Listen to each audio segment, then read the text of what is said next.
Chapter 2. Kai. I thought I'd known torment until it wrapped around her finger. No, torment is tangible, and it gleams atop her tan skin. I stare, unblinking, at the symbol my brother slid onto her finger. It is binding. It is infinite. It is my undoing. A laugh threatens to slip past my numb lips. It's not as though she hadn't promised to be my ruin, hadn't already become my demise. She is the single most destructive thing I have ever desired, and yet, it is the diamond on her finger that will destroy me. I watch Payton through the gaps of a gawking crowd, just as I will for the rest of my life. I'll be forced to spend my days at her service, but never at her side. In her shadow, but never truly seen. In love with the girl I'd bowed to long before she became my queen. Kit steps aside, allowing the court full view of his betrothed. Short hair whispers atop her shoulders with each slow turn of her head. Silver meets tan skin, gliding across the scar trailing her neck until the torn skin gleams like the sharp end of a blade. Her blue eyes cut through the crowd, searching and swift and so unsure. I step behind one of the many marble pillars framing the room, avoiding her piercing gaze for perhaps the first time. I've been nothing but willing when it comes to drowning in those ocean eyes.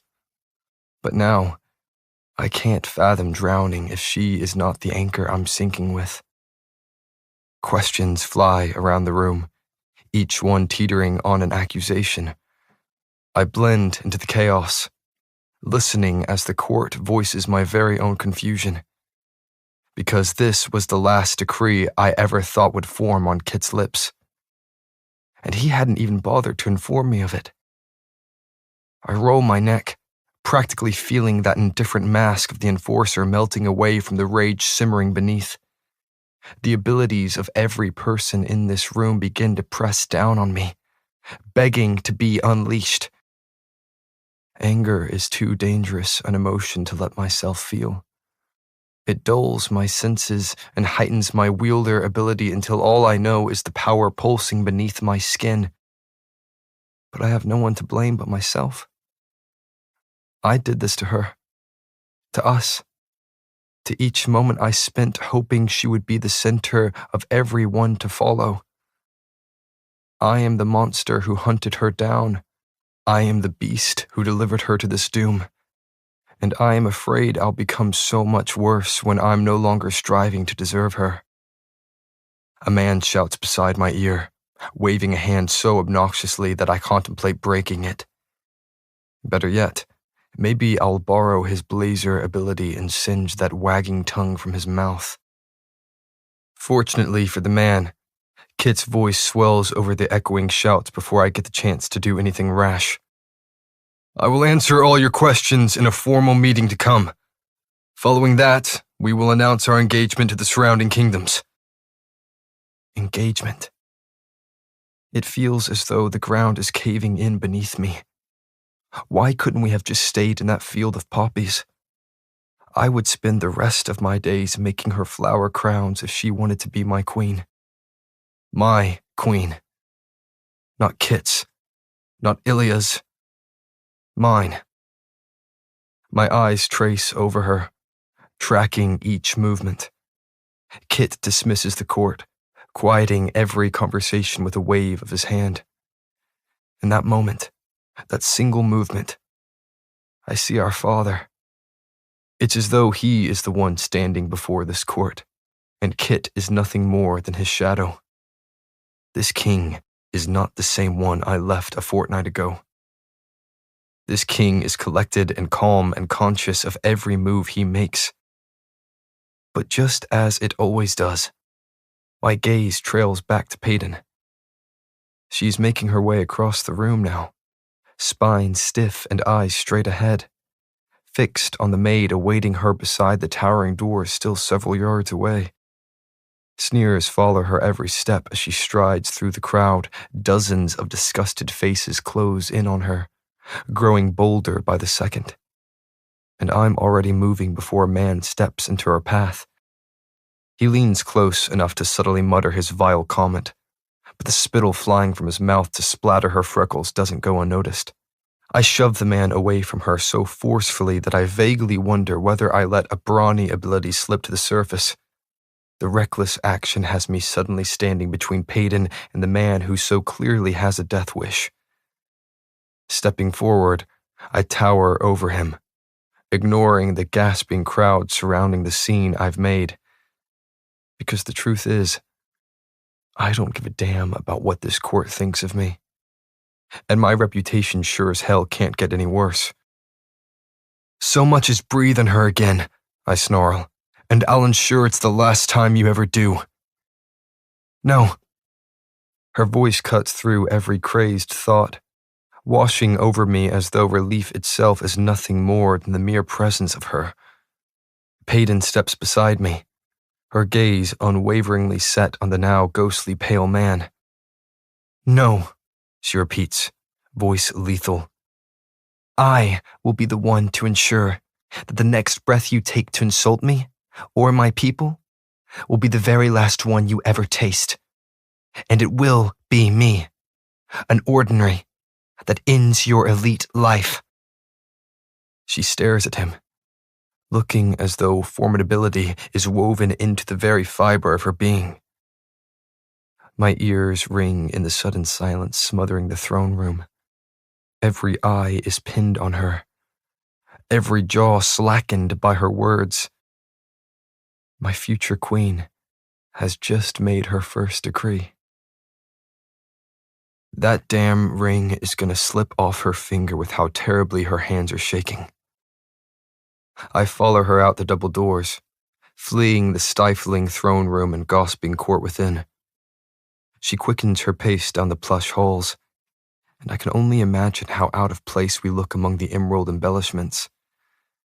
The enforcer, half naked and wrapped in bandages, and the king's betrothed, bloody and dipped in a layer of grime. Peyton, I call, lengthening my strides. That only has her skidding around another corner. I sigh, trying again. Wait. She stops, suddenly, shakily. Even at my distance, I see her shoulders tremble. She braces a steadying hand against the wall, and I'm about to call out again when a swarm of people spill into the hallway behind. Shit. I need to think fast. Need to get Peyton out of here before the entire court finds their future queen gasping for air in the hallway. Plague knows they would credit her panic to her weakened ordinary blood. My eyes land on a door occupying the same wall Peyton is currently slumped against before doing the only thing I can think of. All right, up you go, I murmur before scooping her legs into my arms and slinging the rest of her over my shoulder. This manages to get her attention. It's as though I've awakened a slumbering beast. What the hell? She wriggles in my hold, nails biting into the bare skin of my back. Put me down. I head for the door, a flood of voices following. Tempting, but I'm a bit busy saving your ass at the moment.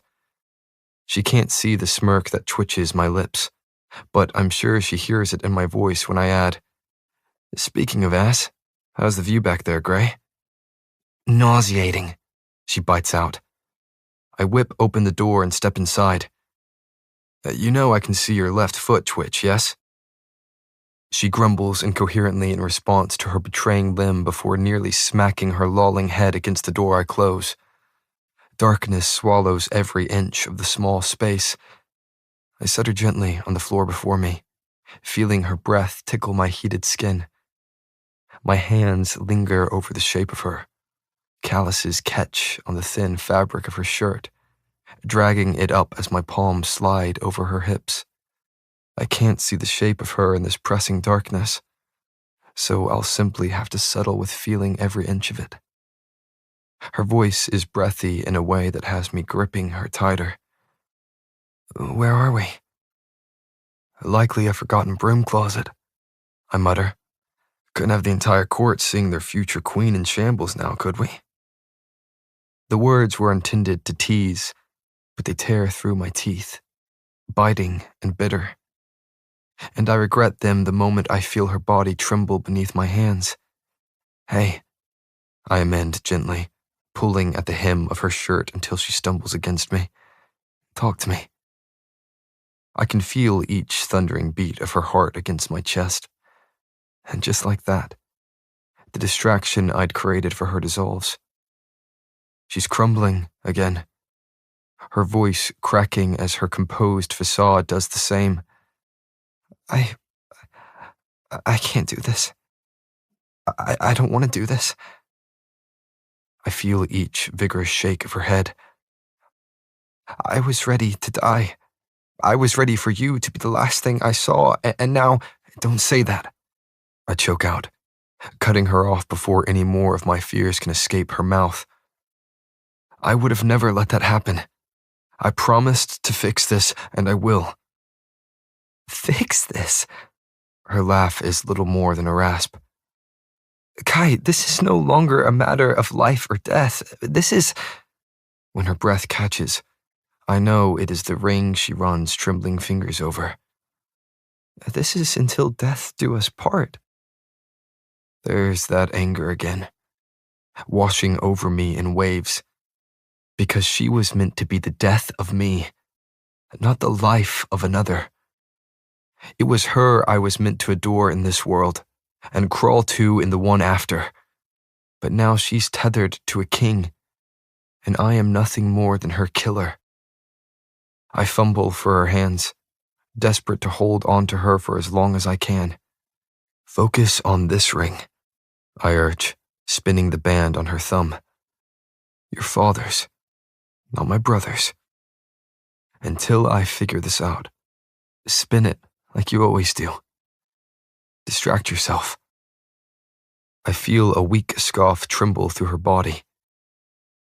But this doesn't belong to my father. Not truly. Her voice quivers beneath the weight of each word. Everything I thought I knew about my life was a lie. And now I'm expected to live it alongside someone I thought wanted me dead? I shake my head, not knowing how to help her deal with the sudden discovery of how she became Adam Gray's daughter. It was not by blood, but by chance and neglect of a stranger. And I am useless when it comes to curing her of this confusion, this hurt. I don't understand any of this, she continues in a rush.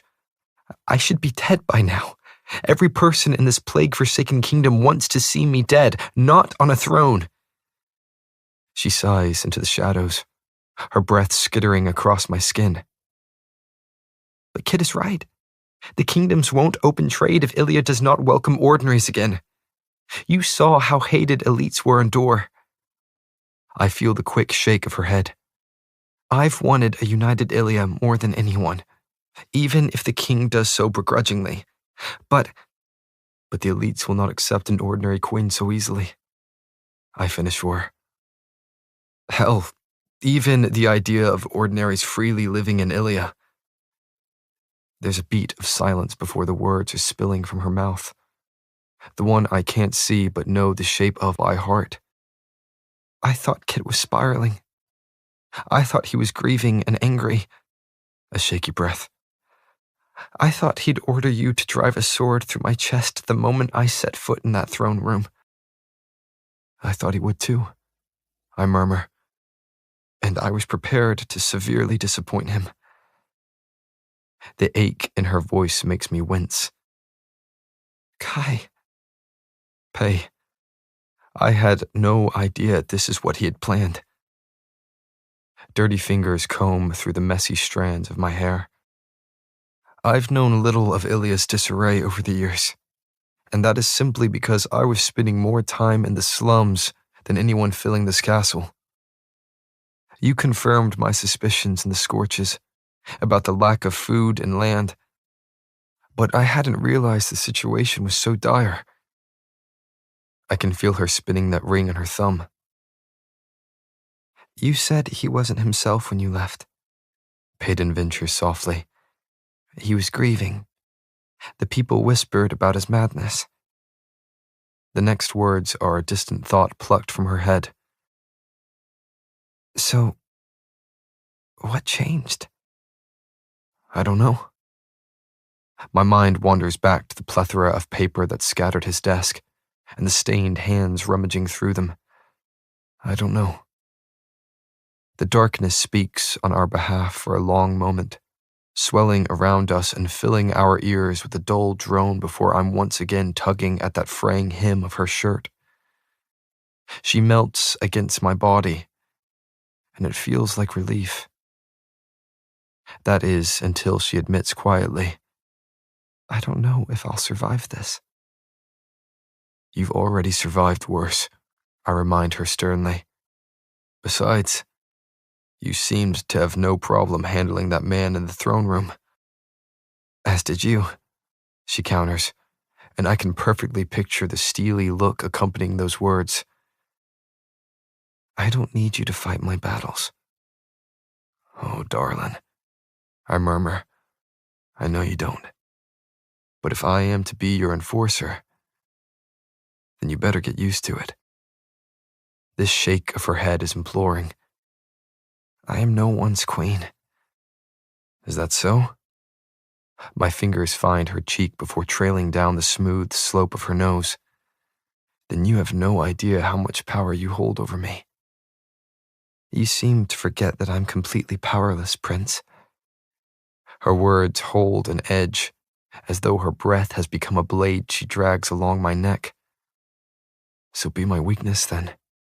You know I'm betrothed to your brother, she whispers, lips dangerously close to mine. I swallow, voice stern. For now.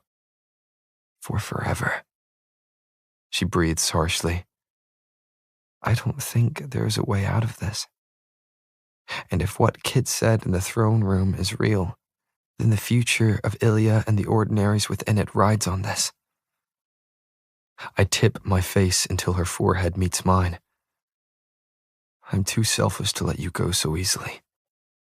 Then pretend. My thumb drags lazily over her bottom lip. Does that mean I have to drag you into a closet every time I want to touch you? I'm toying with her, trying to ignore the bitter taste each word leaves in my mouth. I refuse to let this be her fate, and yet fear twines around me, tightening my chest even as I tease her. Because if she truly becomes Kit's, I will spend the rest of my life mourning her. So I distract, deflect, desire her more than ever in case this is the last time I get to. I can hear the weak smile beginning to creep into her voice. You're not supposed to touch me at all. But you could command me to, I drawl. Then I'd simply be following an order. Her laugh is breathy, and I memorize the sound. Her arms twine around my neck, and I wonder if she will hold him like this. Her nose nudges mine, and I silently beg that she will never flick another's. Her lips have only just brushed mine when the door flies open.